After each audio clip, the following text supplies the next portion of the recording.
My dearest friends, what do you see when you see me? Someone who is weak, vulnerable. I am one of many with a powerful voice. Can you hear us screaming that we deserve equality? Will you listen to those screams, or will you let them continue to go unheard?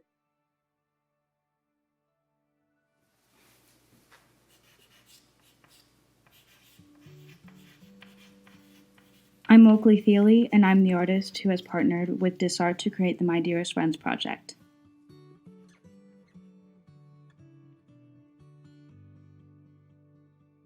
So I, like everyone else, had been reading so many different news stories and articles about the pandemic, about specifically how, the disabled community was at the highest risk.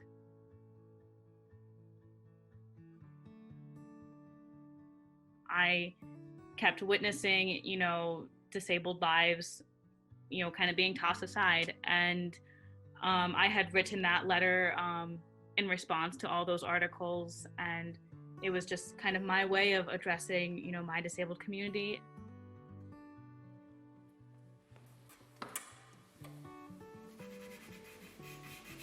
And kind of begging them to, remember this pandemic.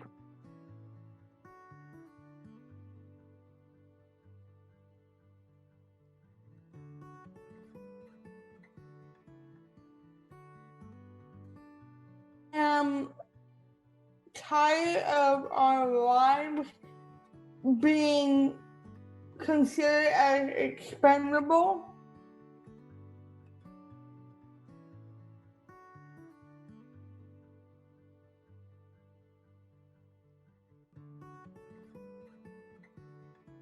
We're groundbreakers, right? Because I really think that this is going to change, like working remotely is going to change the way everybody does work, right? And I think maybe I'm hoping that it will further naturalize or regularize disabled people working in different ways, right?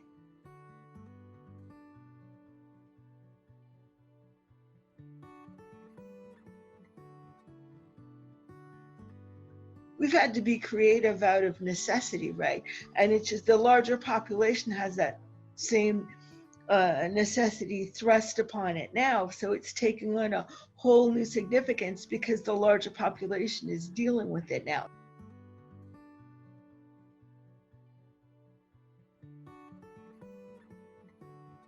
My dearest friends, I'm not sorry that I'm disabled, and I don't want anyone else to feel sorry for me either. If there's anything you should be sorry about, it's systemic discrimination of people with disability. And if you're truly sorry about that, you'll start taking actions to dismantle ableism. I don't need your pity. I need you to learn, embrace, and become more inclusive of me and all other people with disability.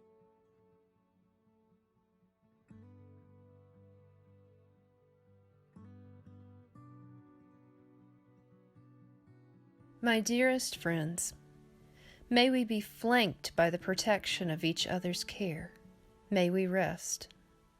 May we hold space for each other in the stillness. May our voices find audience, and may others begin to listen. May we scream until the world comes to equally value our lives, full of sage experience and pre-existing conditions.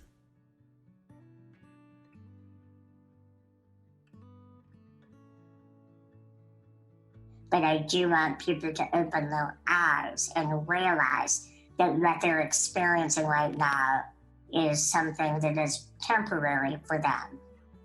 And it has been rather permanent for many of us. And I hope that they understand it better and will do something.